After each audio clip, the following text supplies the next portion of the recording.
What's up guys? AJ nga pala at welcome back sa panibagong Minecraft episode natin guys. And for today's video, gagawa tayo ng raid farm at gagawa tayo ng bridge. Yung bridge ay magpapadugtong sa may windmill natin na ginawa natin last episode. At gagawa tayo ng raid farm para marami tayong emerald at makakuha at makabili tayo ng mga books sa mga villager. And by the way guys, na-enchant ko na pala yung mga armor ko. Yan. And boots yung pinamaganda. Kasi ang dami niyang enchantment. And yun lang. So, may nakita na pala akong villager outpost. And pupuntahan ko na lang yun. Nag-explore kasi ako off cam. And pupuntahan ko na lang siya. Tapos, maglalagay ako ng portal doon para easy na lang tayo makapunta, makabalik-balik doon.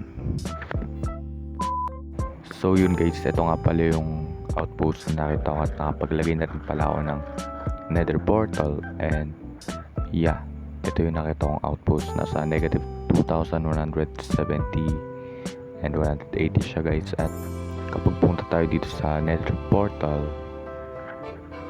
makikita nyo dito kung gaano kalayo yung binungkal ko. And yeah, may piglin pa dito kasi hindi ko na siya nalalagyan ng slab. Hindi ko pa siya kasi yung pareho walang mag-spawn na mob. At yan, napakalayo na ito guys. O diba, naiwakay ako dyan, buti pa nga nasira yung buti na-repair ko yung pickaxe ko.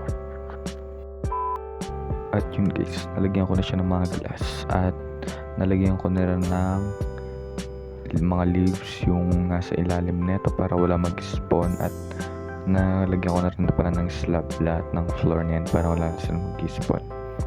At yun, yan, kita nyo naman itong mga leaves na to, nakapagbilog yan. At naglagay na rin pala ako ng cow para makapag-milk tayo pag may bad omen tayo, pag gusto natin tanggalan. And yun, yung mga floor na yan, slab na lahat yan. At yeah,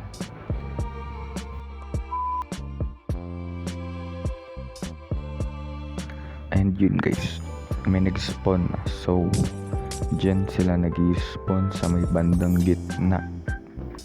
Then tatanggalin ko na lang yung mga glass. Tapos magagawa tayo ng kung saan sila mag-spawn at kung saan natin sila papatayin para magkaroon tayo ng bad omen at gumana yung raid farm. Iyan guys, dyan mag-spawn yung mga villager dyan sa block na yan. And hirap pala pag nag-voice over lang, no? Kasi guys, kapag nare-record ko tong video na to, hindi ako nagsasalita, nasa isip ko lang. So ngayon voice over ko to. And yan, so yan, nilalagyan ko ng mga ganyan yung kapag nag-spawn yung villager dyan, mapakan niya yung pressure plate. Tapos mapapower yung yung sticky piston. Then matutulak yung villager na paganyan. Kita nyo, yan. So diba, tapos lalagay niyan tayo dito ng pataas yung bubble elevator para sa taas na lang natin papatayin yung mga villager. So ganyan guys, binaba ko yung yung nagtutulak. And yan, nilagyan ko ng mga glass para yan, nilagyan ko ng mga oak leaves, ay acacia pala yan, acacia leaves. And yun, pag natapakan yung pressure plate na yan, pag may nag-spawn dun, mahulog sila sa pressure plate at matutulak sila dito. So ang gagawin ko na lang, maglalagay tayo ng mag-blocks tayo pataas. Tapos lalagay tayo ng tubig. Then lagyan natin ng mga kelp para maging solid blocks lahat. Lagyan natin ng soul sand para umangat. So yun guys, iniba ko yung design kasi hindi siya gumagana. Pero ito guys, gumagana na siya. May nag-i-spawn na kasi yung kanina, yung yun, wala siya nag-i-spawn, di sila nag-i-spawn. So yeah, ginawa kong ganyan at nag-i-spawn naman sila kapag pumupunta ako dito sa may netherrack. So ganito, pag napunta na ako sa pinakadulo na to, may mag-i-spawn na dyan. Tignan nyo na. So yun guys, bumalik tayo dito at titignan natin kung may nag-spawn nga ba. Yan, may nag-spawn, di ba? Dalawa. So gumagana siya kaysa yung kanina. So mamanu-manuin na lang natin to and bababa tayo dito para may mag-spawn. Yan. At dito naman sa taas guys, dito natin gagawin yung yung raid farm, yung mismong raid farm kung saan mag-spawn yung mga kalaban, yung mga villager at yeah. So yan guys, nakagawa na pala ako ng dito ng platform sa taas. Lang yan, 20 blocks pataas at gagawa ngayon tayo ng killing area. Yung killing area natin, gagawin natin kasi yan? Yung trident killer. Yun, kailangan natin ng trident. Buti na lang may trident ako nakuha. So yan, magpapataas muna ako dito ng 20 blocks pataas. So yun guys, nandito na tayo dito sa 20 blocks pataas at gagawin na lang natin ngayon, magpi-place tayo ng blocks, 8 blocks papunta doon, and gagawin natin siyang pa-box 8 blocks kada side.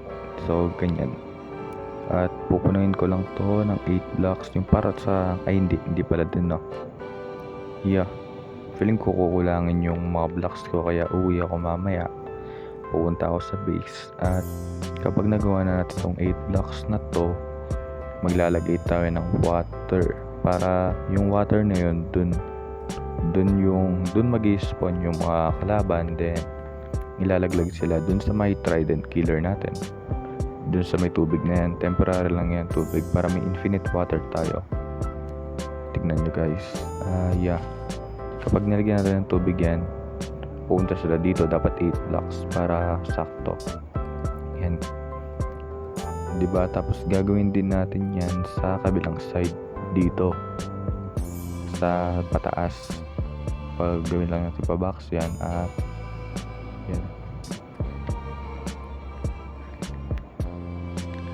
Dito natin lalagay yung isang platform, 8 blocks papunta doon, then gawin natin siyang pa box. Yan, pupunuin ko lang to guys, babalik ako sa inyo mamaya.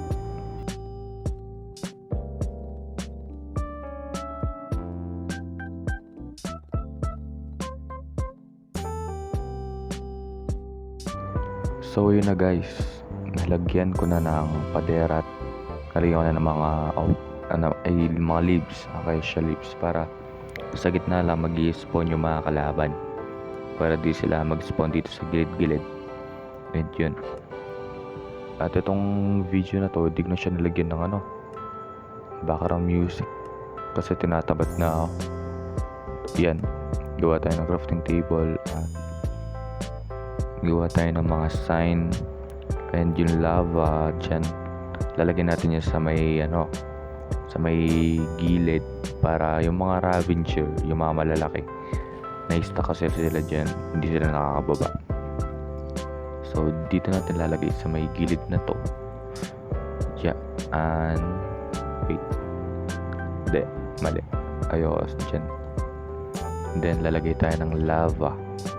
Diyan mamatay yung mga Ravager kasi hindi sila kasya dito sa 4 blocks na yan. At yun, tatry na natin kung gumagana na ang raid farm. Gumagana naman yan. Yan guys. So wala pa pala tayong villager, at kuha muna ako ng villager doon sa may village na yun. Kasi guys, habang naglalakbay ako, may nakita akong village. At yan, kuha muna ako ng village gamit tong boat at saka yung lead, at ilalagay natin sila sa taas doon. Yeah.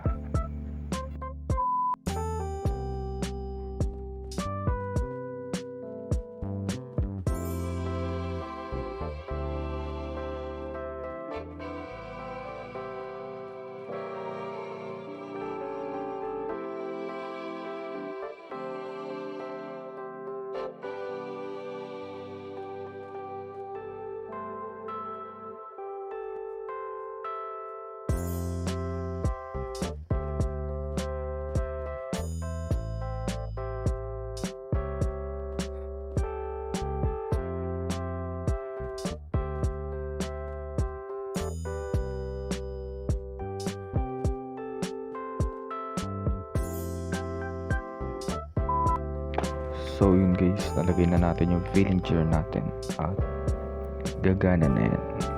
Nalagyan ko na rin ng mga leaves at yun, lalagyan ko na rin pala to ng background music kasi ang boring kapag walang background music kapag nagta-timelapse ako. Yan, lalagay ko na yung Trident Killer dito. At sorry guys kung matagal na akong mag-upload ngayon kasi nagiging busy na ako sa school. Sobrang daming gawain, lalo na pag ganito. Yan, lalagay lang tayo ng Trident Killer gamit yung piston, observer, kasi ito? Redstone torch. Yan, dyan mali yung pagkakalagay ko ng observer, kaya ayusin ko yan mamaya. Dapat yung observer nakaharap siya sa mismong redstone torch dyan.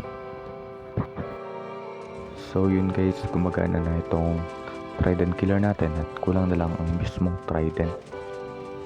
Yan, gagawa yan, tignan nyo diba, umiikot-ikot na yung yung mga piston. And yun lang. At ang kulang na lang dito yung Trident para dyan mamatay yung mga mga mobs, mga pillager pala. At tatry natin to mamaya. Papatay ako ng pillager, then yeah. So yun na guys, maayos na itong raid farm natin. Nalagyan ko na rin ng lever para kaya natin i-stop itong Trident Killer. At nalagyan ko na rin pala yan ng storage, yung may hopper doon. So dyan mapupunta lahat na makukuha natin sa raid farm, sa mga loot natin. At kapag bumaba tayo dito, papatay tayo ng mga pillager at kailangan natin mapatay yung captain nila para magkaroon tayo ng bad omen. At yan guys, may bad omen na tayo at pupunta na tayo sa taas para mag-activate yung raid farm. So ayun na nga guys, gumagana na itong raid farm natin at yeah, yan, gumagana na siya. Nag-uumpisa na yung raid at kapag inopen natin yung lever, ma-activate yung Trident Killer at mamatay sila dyan. Tingnan nyo guys, may babagsak na yan. Kapag inopen natin to, mamatay sila. Yun, o diba? So yun, gumagana na itong natin, raid farm, at kailangan na lang natin i-map lagyan ng mga leaves para wala mag-spawn na kalaban, para lahat mag-spawn doon lang sa taas sa may tubig. Yun guys, gumagana na siya. And dito naman sa baba, dito natin makikita kung yung mga nakuha natin sa raid. Yan guys, marami tayong emerald dito, magagamit natin yan sa mga books. And gagamitin ko pa to guys para marami tayong makuhang emerald. Yan. At babalik na ako sa inyo guys. Pumunta muna ako sa base para gawin yung bridge kasi guys, tapos na tong raid farm natin. At babalik na ako sa inyo guys. Let's go. So dito pala natin gagawin yung bridge natin guys, sa may papuntang windmill. And yan, idudugtong natin siya dito sa may natin, portal. At kung nakikita nyo, meron din ako mga spruce wood kasi habang nag-explore ako papuntang village sa may raid farm natin, may nakita akong mountain na may spruce. So kumuha ako ng mga saplings at nagtanim ako doon. Kaya nakakuha ako ng mga spruce log na gagamitin natin para dito sa bridge natin. So lalagyan ko muna siguro to ng mga nakasin tawag doon, mga foundation. And yun. So yun guys, every 3 blocks may naglagay ako ng logs dyan at patataasin ko na lang yan hanggang sa may kasama sakto na lang. Yan, hanggang dun guys, may mga logs yan. At papangatin ko na lang para magmukha talagang bridge, syempre. So yun guys, napataas ko na yung mga logs hanggang dito. Then yan, ang kulang na lang dito yung floor, yung apakan. So may naisip na akong design, kaya gagawin ko na lang. Ganito nga palang design yung gagawin ko. Yung para sa gilid, lagay tayo ng upside down stairs dyan, stairs. Tapos dito rin sa kabila, pati sa kabila. Then lalagyan natin yan ng spruce trapdoor. Yan, hanggang dun lalagyan natin yan hanggang sa pinakadulo. Ganyan yung trip ko. Yan, ganyan lang. Yung gitna pa lalagyan ko yan ng oak trapdoor. Yan, every gitna ay sa lahat pala ng gitna. Ganyan yung gagawin ko hanggang dumating sa dulo. So yun guys, tapos na siya at medyo binago ko siya ng konti. Ay hindi pa pala tapos. Yan, ganyan yung magiging style niya. At kapag tinignan natin yan dito, ganyan yung kakalabasan niya. Binaba ko lang ng konti yung di ko na siya nilagyan ng mga slab sa taas. Kaya again. So yun guys, tapos na siya. At ganyan yung kinalabasan ng aking design. Puro logs, tapos may mga lang dyan, fence gate, tapos spruce fence. And ito sa video na to, ewan ko alam, hindi ko alam ba nagbabago-bago yung boses ko. Ang hirap magsalita. Yan. So yan, nilagyan ko lang ng mga spruce spruce fence gate. At yan, hanggang dito na yan guys. Yun, papunta dito sa mga windmill natin kasi may bala kong lagay dyan next episode yata, ewan. Basta yan, tapos na itong natin, bridge. Yan. At matagal na ako mag-upload ngayon kasi ang dami kong ginagawa. Hawitism. So yun guys, dito ko natatapusin tong video na to. At sana nag-enjoy ka at nag-enjoy kayo. Sana gusto nyo itong video na to at pakilike na rin ng video na to. At kung hindi ka pa nakasubscribe, mag-subscribe ka na para laging updated sa mga video na i-upload ko. Ay napubulo na ako guys.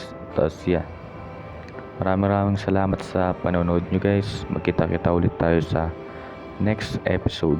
Abangan nyo yan guys. Yun lang muna para sa araw na to. Salamat sa panonood. Bye bye.